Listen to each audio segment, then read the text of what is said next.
This is another lesson in solving rational equations.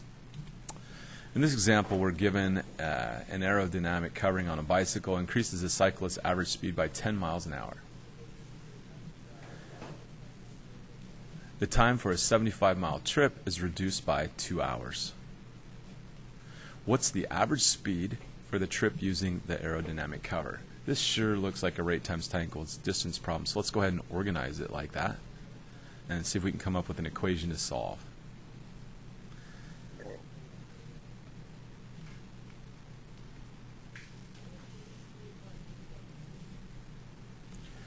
So rate times time equals distance. We've got with the cover and we've got without the cover. Without the cover, we don't know how fast they go. But with the cover, we know they go 10 miles an hour faster. So we'll let without the cover's rate be x, and with the cover's rate be x plus 10. We know the distance that they travel is 75 miles, so we can go ahead and put that in. Now if we do just a little manipulation on the formula rate times time equals distance, we can solve for time and get time is the same as distance divided by rate. That's what we're going to use to fill in this column for time. So time is distance, which is 75 divided by rate, x plus 10 with the cover, and 75 divided by x without the cover. It turns out that if we use the cover, our time is 2 hours less. So let's just play with that for a little bit.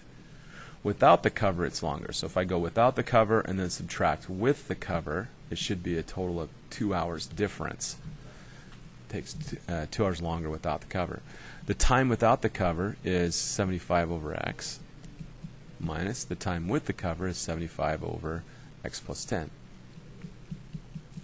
And that should equal 2. So here's an equation we can solve to answer this question. I'm going to go ahead and multiply both sides by the LCD to clear fractions and make the problem easier to solve. My LCD is x times x plus 10. And let's see what that looks like. X times x plus 10 times 75 over x. The x's will reduce out and leave me with 75 times x plus 10 minus x times x plus 10 times 75 over x plus 10. The x plus 10s will reduce out and leave me with 75x. This side we'll just write as 2x times x plus 10 for the moment. Let's go ahead and distribute the 75 here. So we get 75x plus 750 minus 75x is equal to 2x squared plus 20x. Let's collect everything on one side. Let's see, that would be 75x minus 75x zeroes out. This would be equivalent to 2x squared plus 20x minus 750 equals 0. If I divide everything by 2, I get x squared plus 10x minus 375 equals 0. Let's copy that up into here so we have more room to work.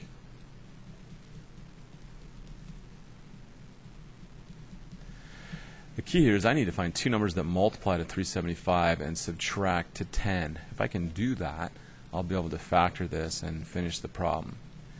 Well, right off the top of my head, I can't think of two numbers that do that, so let me just think of any two numbers that multiply to make 375. If I take 375 and divide by 5, I find out it's 5 times 75. Well, those are 70 apart. Let's break down the 75. Let's call that 3 and 25. Well, what do you know? If I combine 5 and 3 to make a 15, 15 times 25 is also 375, but they're 10 apart. So there's my factors. I need x and x for the x squared. I need a 15 and a 25 for the 375. And I need to make sure when I add these that I get 10 apart. So I need plus 25 and minus 15x would give me a 10x. Therefore, x can be 15 or x could be negative 25. Remember, x represents the speed without the cover. We can't have a negative speed, so we're going to throw this out. The question asks for the speed with the cover, using the cover. Well, that's going to be 15 plus 10, or 25 miles per hour. They didn't ask for the speed without the cover. That would be here.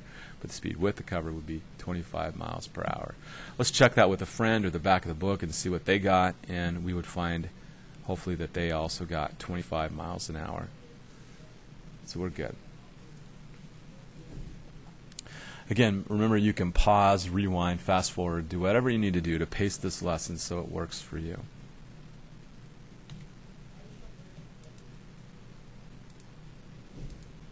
Here's one for you to try. It's kind of similar to the last one. Rosa can jog 5 miles an hour downhill in the same time it takes her to jog 3 miles an hour uphill. She jogs downhill 4 miles an hour faster than she jogs uphill. Find her jogging rate each way. Go ahead and pause the video and give that a try. All right, I'm going to go ahead and note the important information. It's 5 miles downhill, 3 miles uphill, 4 miles an hour faster downhill. Find the rate each way. So this is another rate times time equals distance. Let's go ahead and organize the information in a table so that from that table I can create an equation to solve the problem.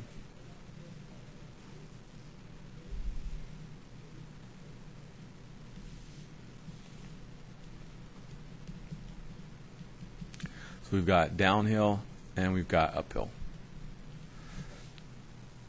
Let's see, 5 miles downhill, so she goes a distance of 5. 3 miles uphill, she goes a distance of 3. And this is in the same time. That's important to notice, same time. The rate is 4 miles an hour faster down than up, so I don't know anything about how fast she goes up, so we'll make that x, but it's going to be 4 faster than that going down. We found in the previous slide that time is equal to distance divided by rate, so down here it would be 3 divided by x. And going downhill would be 5 divided by x plus 4. It says that these are the same time in the problem.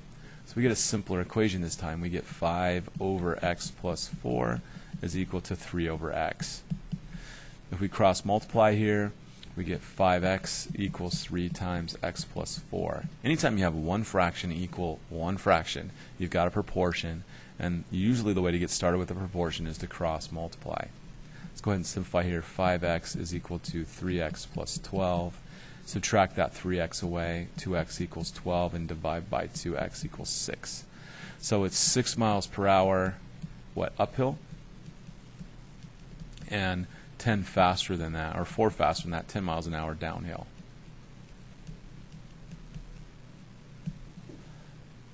And that should be our final answer.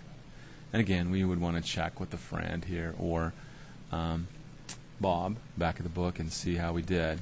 And what do you know, we matched up.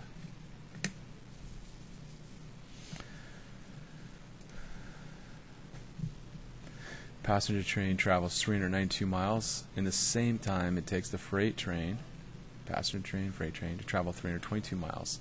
The passenger train travels 20 miles an hour faster than the freight train. Find the speed of each train. Let's set up a table here. Rate times time equals distance. Table's a little off, but close enough.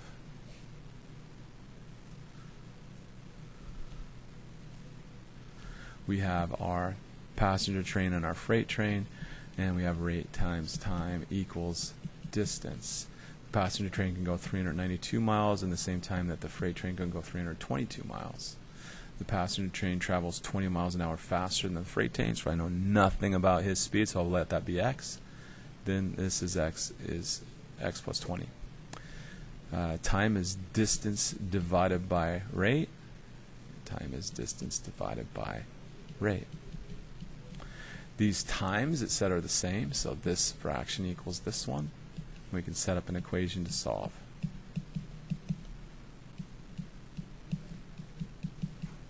Go ahead and cross multiply. So 392x equals 322 times x plus 20.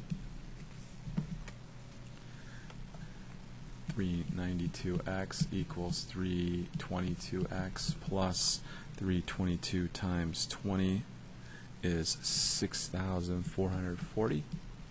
Subtract 322 from both sides, 322x, that gives me 70x equals 6,440, and divide by 70. The result there is 92. So the freight train is going 92 miles per hour, and the passenger train is going 20 faster than that. Should be 112 miles per hour. We're done. And a check with the back of the book or with a friend should show that we did a good job here. 112 and 92. I don't know why that won't bring up those values again in the work, but you can press the back button or rewind a little bit and see that work again. All right, this is a type of problem I know is in the last lesson, but we need to work with this. This usually takes a little while to get under your belt. It says solve each equation for the given variable. They want us to find e, or get e by itself. So there's e in the equation. We need to get that thing by itself. Let's go ahead and try that if you feel like it. If not, just walk through with me here. I would add this 1 over mc to both sides. So that would give me c over e is equal to 1 over mc. And I still want to get e by itself, but it's in a denominator. It's kind of hard to work with in a denominator. I have a proportion now. I'm going to just cross multiply. That gets rid of fractions. And in the process, notice how e is isolated. So e equals mc squared, and we're done. They don't always come out to a recognizable formula like this, but it's kind of neat when they do. Here's another one for you to try. This time we're trying to isolate the c value. And the interesting thing about this problem is it has 2 c values, but we're still trying to isolate those. Go ahead and pause and give that a try. Okay, here again I think I would add this to the other side.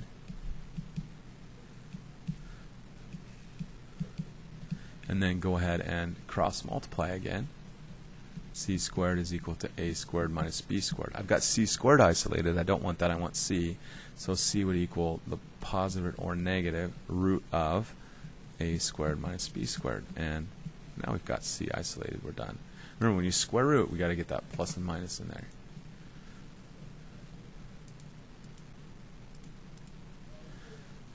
Okay, here's another one for you to try. Go ahead and pause. On this one, they want us to isolate the b, which is down here. We've already got it set up as a proportion, so let's just cross multiply. This side I'd have b squared r squared times q. That equals 2v times m. I want to get this b by itself if I can. Not just b squared, but actually b. So I'm going to divide away the r squared q. So b squared is equal to 2vm divided by r squared q. Now I need to get a square off it. We're just going to use the square root to do that. So plus or minus root of 2vm over r squared q. We'll stop right there. How'd you do on that one? That was a kind of an interesting one. That's our learning target for today. I'll see you in class.